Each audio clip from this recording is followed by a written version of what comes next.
Ah. How's it going? I'm Brandon with Tidal Wave Entertainment. Today I'm here with Tyler Strunk from Strunk Photography. Obviously, we're talking about live stuff, bands in the area. By the way, thanks for coming to RocklaHogan. This guy, I reached out to him because I seen you doing Nashville and Noto and stuff like that, and was talking about getting him in and what it might cost to get him in there. We're bootstrap billing this thing, obviously, which you know all about, starting businesses and stuff, and out of my budget. Yeah. So I'm just like, dude, just come as a fan, a friend, whatever. Dude shows up with Malik, shoots it anyway. That picture of Tyler in front with the smoke. There's only like four. That was fucking sick, dude. The lights behind them are perfect, dude. All the lights were perfect. Yeah, the whole thing was. Frosty's a man, by the way. Is that who did it? Oh yeah. That's the first time I've worked with him. Obviously, he's gone all over the place. He nailed it for sure. Anyway, not to get off topic again, Brandon with Tidal Wave Entertainment. We're here to promote local artists, personal development, stuff like that, live music. Tyler, why don't you just tell us about yourself? I'm a photographer, a father, a promoter, a booker, a show booker. Yeah. A podcaster, an author. I should have said, what aren't you? Yeah, I'm a little of everything. Right. You know, I'm not gonna build your house or anything. Not yet. I'm not a carpenter. Not yet. You know, not yet. That's what Tyler stands for, though, as a carpenter. Really? Maybe I need to lean into that. No kidding. I didn't know that one. So your photography journey, obviously, looking from my angle, it's always about storytelling, right? I mean, whether it's music or photography or anything like that. So, like, where did that storytelling kind of start for you? That kind of like the magic of like transferring that feeling or idea. I mean, isn't that kind of what it is? I mean, yeah. My journey for photography started with an argument with my ex-wife, with my wife at the time, on our anniversary, and so I had to go take a drive. And went down some back road, pulled over, went for a little walk, and then, it was pretty, so I took some photos with my phone. It was probably a flip phone, honestly. The Razor. Nah, I didn't have a Razor. But I took a few photos, and I was like, these are beautiful. They were like, they were old country road style, barbed wire fence style photos, whatnot. Post them on Instagram. I was late to Instagram. Like it was. Oh, I'm still late to Instagram. I was late, but then once I realized like I could use Instagram to edit things, and then so that's kind of where that passion started. Was like, these are beautiful, and they did tell us stories, because on that back road, I had found this giant dandelion, the Make-A-Wish dandelions, and it was huge. But I was able to, even with that crappy phone, blow it out in the air and take a picture of it in the air, and it kind of told a story, a Make-A-Wish story or something like that. And so that's where that passion started. And then I got a job in lawn care, and it just kind of transferred. I was outside all day, and so I worked sun up to sundown. So on the way to work, I'd shoot the sunrise, and I worked till sunset. Now you're right in it, so you might as well take advantage of it. And then sunset, I take a picture of sunset, and then you come across flowers and landscapes and all that. So like, it just became something I did while I was at work, and then people praised it, and that got the best of my ego, and so I just continued down that path. That makes total sense. I just don't let this one slip, is that you mentioned how it all started with a fight, emotions. It's just like a song. Yeah. Like, I've only written a few. Don't get me wrong, but when you're in the emotional state, it's like another realm you can kind of reach through, and that's like, you don't even try, you're just there. I'll send you those photos, because you might be able to, knowing that, you might be able to see it within the photo. Yeah. It's funny how closely those things are related. Just the creative act. There's a lot of emotion in art, just in general. Right. Yeah. And it could be any emotion, but it's just when a person is kind of pushed out of their comfort zone to somewhere that's not normal, and it's kind of like the muse, It's we don't try to get there; you're just there. It's an easy way to express yourself without words. Just to get there on purpose sometime would be great, but. So that's obviously Strunk Photography and kind of the background of that. Now, obviously, writing, you got the book, The Light You Are. How did those two things kind of tie together, photography and writing? How did that cross streams there? Because that is quite different. Well, I wouldn't say they tied in at all. No. Maybe photography ties into the podcast and knowing technical side of all that. But I've always been like a poet, I guess. I don't like make poems, write them, and then go submit them anywhere. Right, but, in traditional ways. Maybe there's some posts out there that are pretty poetic and come from emotion, some deep emotion, which I don't share because I'm like, you ever see an old post and you're like, some things are just for you. Some things yeah, are yeah, for you, and that's exactly what it was for. Right. But I'll put it out there, and now it's just on my time hop. It's Right. I'll come back to. But and maybe down the road, those things that were for you, you can share. Right. I find the more I get to talk to famous artists, they talk about when the transition where they were writing stuff for others, taking pictures for others, and and then they realized that something hit them at some point, and they were like, when I started doing it for myself and quit caring, like do it for others, and just like, this isn't to sell, Right. This is for me right now. Mm-hmm. Those end up being the things that the people liked because the true connection Because is it's there. real. Right. Yeah. And that's what I've asked advice from. It's like I keep getting the same advice from the same, when I ask all kinds of different people, it's like, quit, you've heard like write stuff for the trash can. It's like a music term. I'm sure it's like taking photography. You got to take a bunch, right? You don't just go ahead and snap one shot. Yep. It's just one in the middle of it, Yeah, you don't see more than half. You don't see 90% of the stuff. Right. If you go hunting for that one shot, it's probably not going to happen, Yeah, you gotta, Except for that sunflower shot with the sunset. That was pretty. That's the once in a lifetime. But don't get me wrong, I took, in the midst of that one shot, I was taking several shots. Oh, for sure. And obviously it just came at the right moment, at the right time. You don't know how it's going to come out until later. Yeah. And that's kind of the fun of it too, honestly.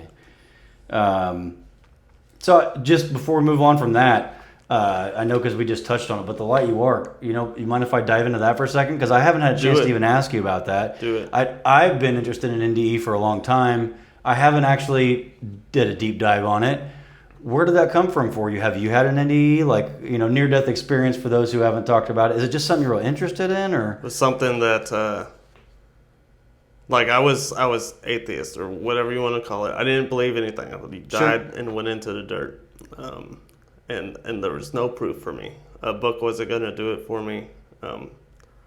And so I came across an NDE on YouTube, and just someone telling their experience. And I was like, that's wild, but also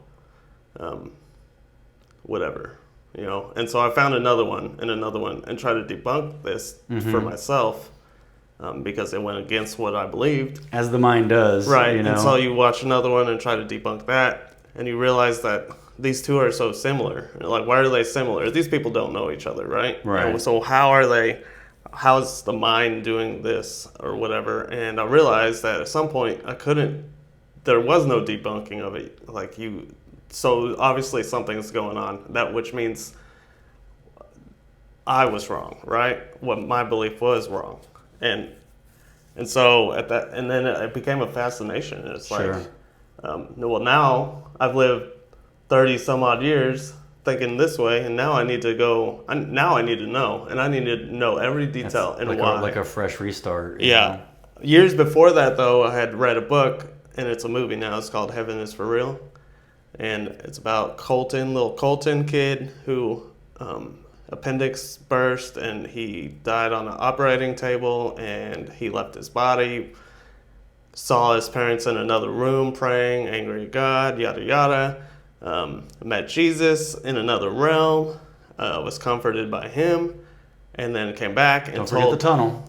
And the tunnel, the light, the sense of love. For sure. There's all kinds of things. Obviously, he didn't get a live review because he was like 6 years old. Mm-hmm. Came back to his body, told his dad. They made a movie about it, a book about it. But I was in it, like I was mentally in it until he said his dad was a pastor. So now to debunk that for me, that was, you grew up with that in mind. That's why you saw, you were told about heaven. So now you're going to, and that's how I grew up. So those seeds are there. So did that automatically just right. The kids are all imagination, right? Yeah. All they know is what they've been told or seen. So I dismissed that book for years until I came across a video of someone who wasn't religious, who had an NDE and had this experience. And not everybody meets Jesus, and not everybody, people meet Jesus and people meet Buddha, but they all have something similar. A higher power experience. Something outside of this realm, right. Outside of what we can see with our physical eyes. And so that, I just had to know everything at that point. And then going into the book, that I had to, I wish I was taught this as a child, and so I didn't have any books like that, and I don't know any books like that cover like the 5 common things that NDE experiencers experience, right? Surprised there's not, honestly. Right, and I'm sure there is, I just can't find it, and so growing up for me, and my kids growing up, who are past children's books, there was none. And so I felt like one of those, and I'm a part of a bunch of spiritual groups, NDE groups, and I felt like I could get a good backing if I had made a book that had all these things. And I think it would be cool to have one that, had a soul contract, and then, had a out-of-body experience and a life review and the light and love, and just these common things from here to there, the journey of the soul, to be able to present that to a child early, as opposed to what we have. Just like you mentioned, whether it's Christianity, Buddhism, or whatever, whether it's planted in a kid's brain, because the parents trying to do the right thing, give them some structure, which right. I can appreciate, but giving them that, it'd be the same thing on that level, though. So it's just interesting that you looked and there was nothing out there, because in today's technology and ChatGPT, you can find anything. Right. So if you're not coming across anything, that sounds like right time, right place to me. Yeah. When there's a need and an opportunity, and just preparation meets opportunity, or there's some luck out there.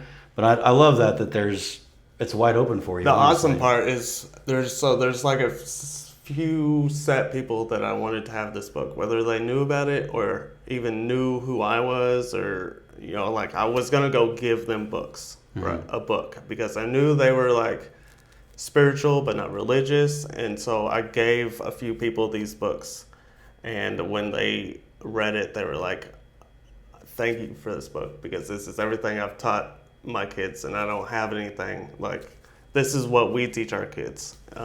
And there was nothing to... A little validation too. Right. Now there's some they can hold on to forever. Those of us who push things in life that seem to be set in stone don't always get greeted with open arms by people. And yes. to have someone else go, hey, I've experienced this, or I believe that it's life-changing for some people. So that's awesome. So the book was to initially plant a seed, right? You can figure it out on your own, but this is what... in the book... Hopefully you don't need an NDE to... Right. to I agree. It would be cool, minus the D. Right, yeah, you're right. Just even go pay for the experience, right? And you can sometimes. Right? That's a different podcast, a different time, but yeah, I'm with you there. I love that, but I will put a pause on that just because that's not exactly what this one's about, but I love that. I'm interested. We'll talk more on that later. I'm going to bring it back to the music and what we're talking about for the moment. Just to clear out those two things, Nashville and Noto, which you were there shooting for Cody, right? Cody Nicolay put on the Nashville and Noto and did an amazing job. Had you and Malik there. I didn't even know you guys were going to be there. I just showed up to support Claim to Flame, obviously. Shout out to you guys.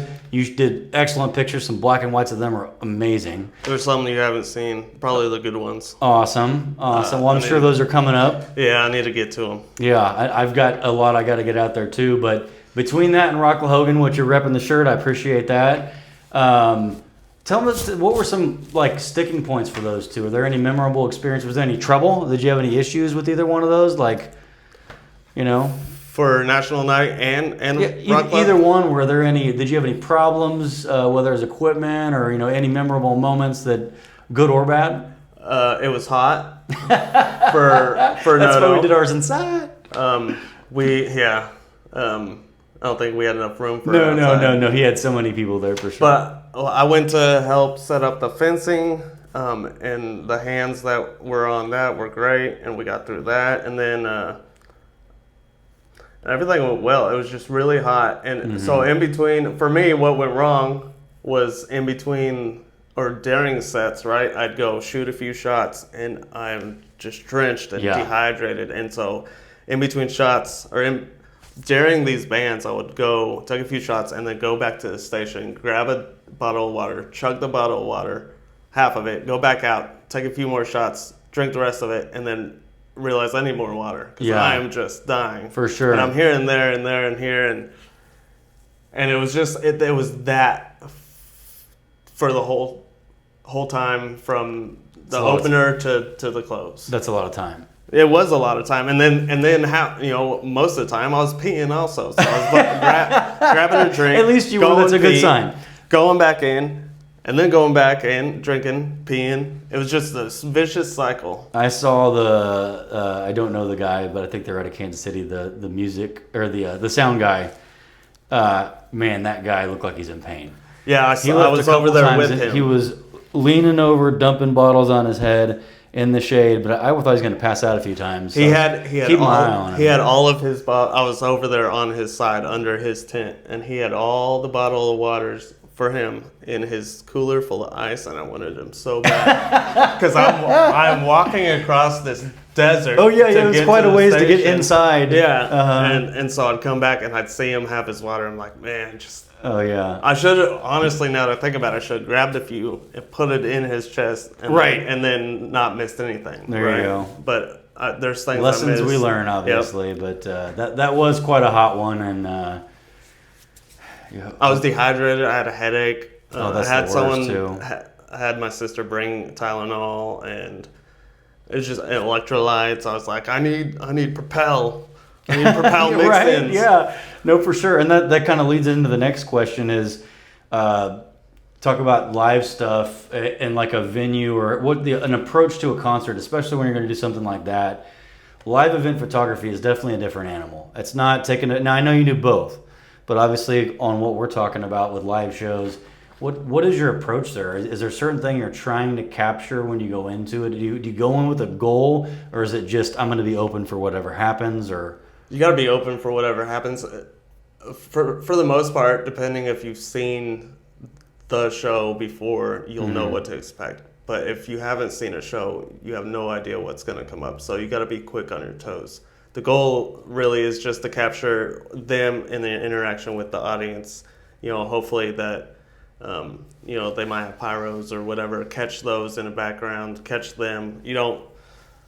Maybe catch how they interact with each other. And just the emotions that they bring, that they spew out to the crowd. So it sounds like it's both. It sounds like you have a mental checklist whether you write it down or not. You're going to try to get the pyros. You're going to try to get the crowd reacting with them in the foreground. Right. If you can, of course, because how do you time these things? You don't. Yeah, that's got to be the difficult thing is just so many tries. What most people don't realize is like these big names, when you go and get in the photo pit for those guys, you only get 3 songs. So you have to be real quick. How do they keep track? You don't. Keep track of what? Who keeps track of you if it's only... the person, the security guards. They're the guys trading you guys in and out? No, everybody gets the first 3 songs. Oh. So whoever has a photo pass. Just boot you. And then they boot you. Unless you're a band they're for the band. Right? Okay. General pass. But if you're like there for a magazine or for yourself or for whatever the case is, you have 3.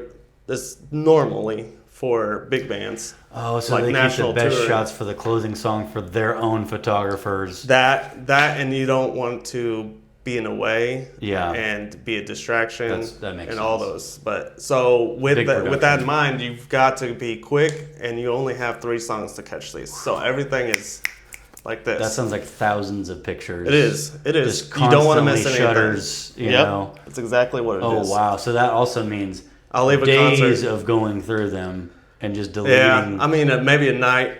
Usually I'll probably get good I'll sift through them, and then you favorite it, right? Yeah. And you favorite it. And then you take all those favorites, put in your file or whatever, and then you start editing those. But obviously you build a process over time. Yeah, there's a process. But yeah, there's a lot of photos in between, and there's a lot of quick on your toes. The lighting changes always, and so that's another thing you have to be on your toes about, because you can't just shoot in an automatic mode always. You know, right. You're going to be switching things, switching lenses. You know, a lot of times I'm shooting manual, and so you'll have to adjust things, right?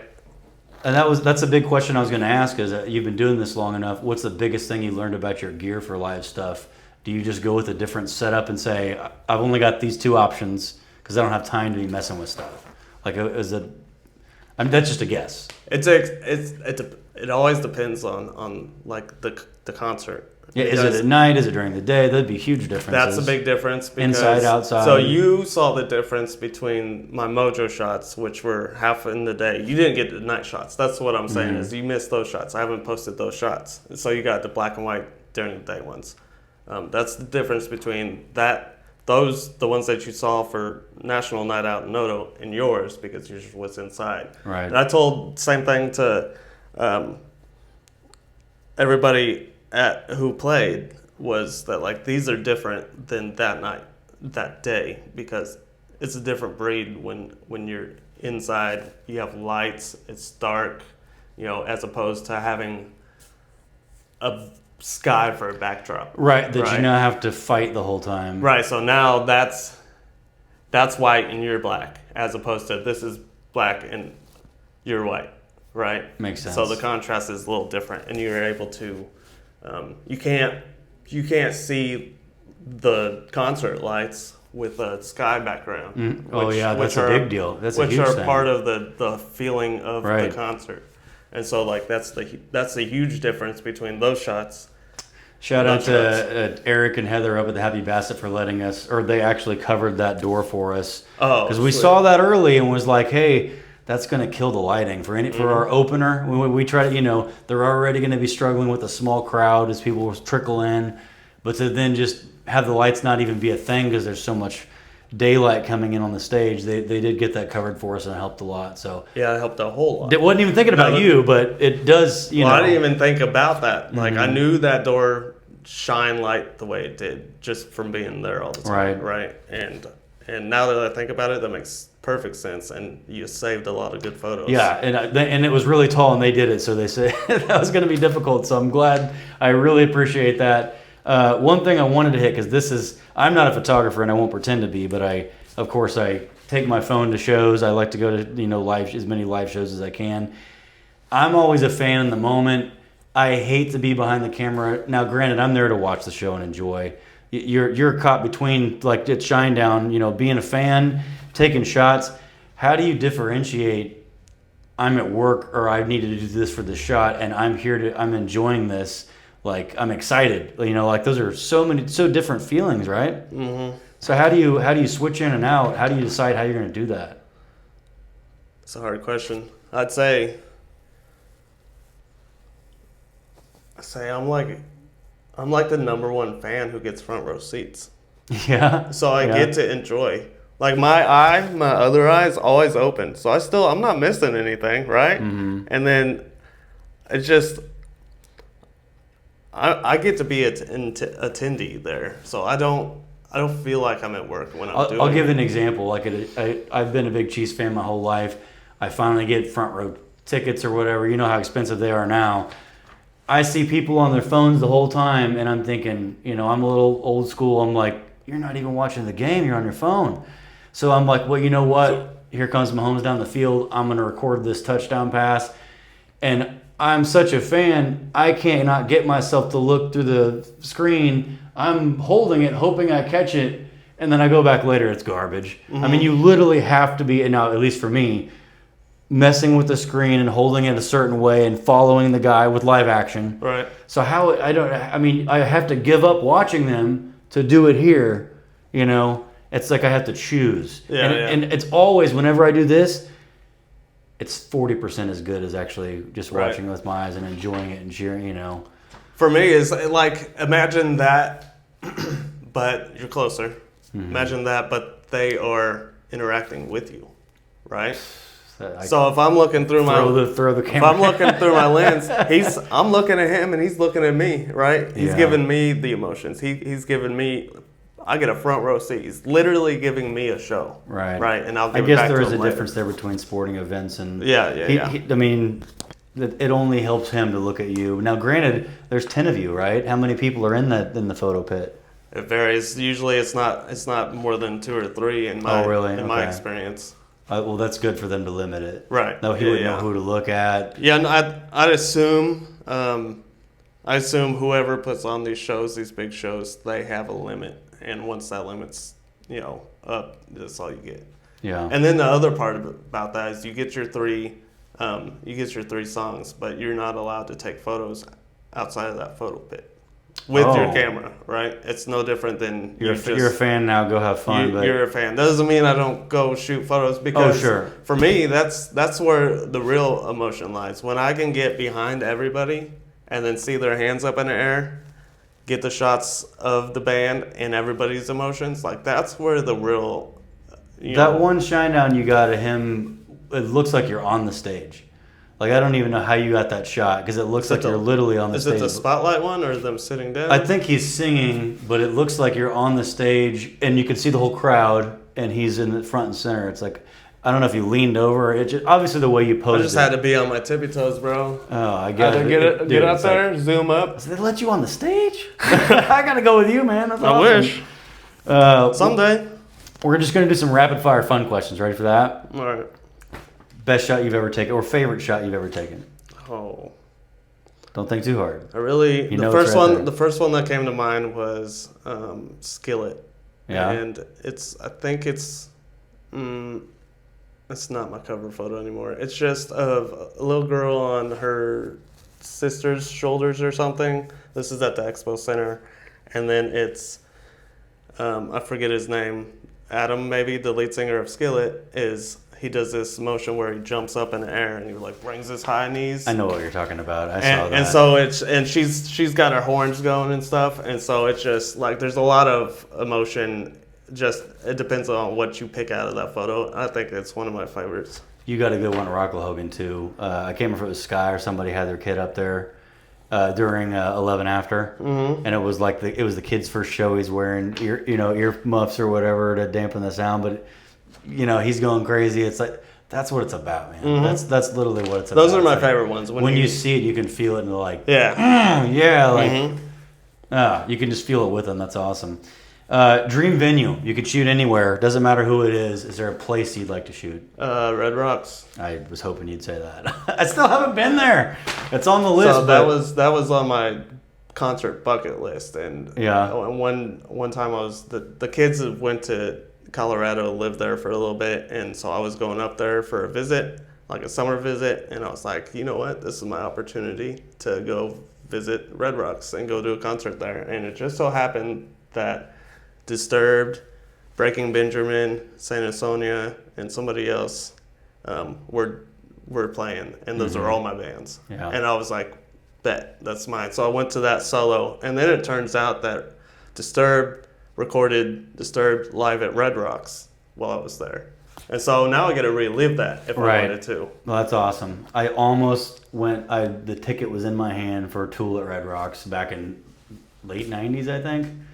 I regret that one. I really wish I would have done that. But I see like Bert Kreischer's going there, comedians are going there. I'm like, that's such a weird venue for comedy. But I guess like... A venue's a venue. Starlight in Kansas City, out by the zoo. Like... I've seen Cake there. Man, that is a really nice venue. Like the way it's shaped, Coliseum style, where it tears down. I was impressed. Like that's a really good place to see. And I'm sure Red Rocks is just that, but amazing. Yeah, you got these giant structures. And hopefully, obviously, you're there at sunset too. I don't remember. Well, I was there at sunset, but it faces the other way. Oh, does it really? To my knowledge, so the sun is behind you when you're looking at the stage. Awesome. Dream band to shoot just to go with that. Forget the venue. Down. Oh, there you go. Shine Down. Well, we already know it's going to happen. I know it's going to happen. Next year. Go-to snack. I know you're out there shooting all the time. You got to get hungry, and I know you're not eating meals. What do you do? I don't have snacks. You just go hungry for that long? I'll tell you what, the snack I got at Nashville Night at Noto, I ran over to Smoke This barbecue's truck and got some of his cheesy potatoes. Yeah. And I walked by those. I wanted to. How were they? They were delicious. he works with a local vendor also that sells the jam. Yeah. And so he convinced me at a different place when I met him. He convinced me to put the jalapeno jam on it, and it was great. That sounds amazing. I went back for seconds. I can see how that would be. Someone might say no just because it sounds weird, but no, that does sound amazing. I did say no, and he was like, "You want a sample?" I was like, "Yeah." And so I ate it. Try things, people. You never know. I went back. We were at the Woodshed Market, right? And I'm selling a book, and he's doing his thing. And I went and got food. Went and sat back down, ate my food, and I was like, "Damn, that was good." And so I went back to him with an empty plate. I was like, I'm gonna need some more of that. And so we ate some more. That's the way to go. And Always so try new stuff. That's what I got in the middle of that concert. Awesome. Well, that answers that question. It used to be a beer. Yeah, right? for sure. Right? Yeah. Well, that is considered food in some countries. So it does make sense. Some people's meals. All right. So what's next for Tyler? What is on the docket? Book signings, events. Gonna go out and do anything? I know you got Malik stuff too. So. You got anything coming up? So we have, right now I'm working with John Contrell on a weekly basis. Heck yeah. Leading up to this boxing event in KC, and I'll cover the boxing event in KC. We also have, and I don't have the dates, I'll give them to you later, but we have some comedy events at Dirty Girls. Awesome. Down for that. Already been to one. Went to the first one. I think it's like once a month. It's like a Wednesday and a Friday. I'll give you dates so you can put it out there. But I've been meaning to get a hold of them too to work with them on that. So we got that going on. I just wrapped up Sunflower Sessions. I'm sure there's something I'm forgetting. I got podcasts lined up. We got to go whip Malik. Does he got anything going? He's got those. We're doing those. Okay, he's going to be there for the whole. Yeah. Okay, so we're gonna get a set of people, and then he'll either headline or open or whatever. I think you should get him up there with John. Do some boxing practice. Oh, that's another thing. We're gonna go down to KC. He's gonna cover the fights. All right. Go live there and stuff. We'll be there next week and do a little promo in KC. Excellent. With John, and we got stuff here and there.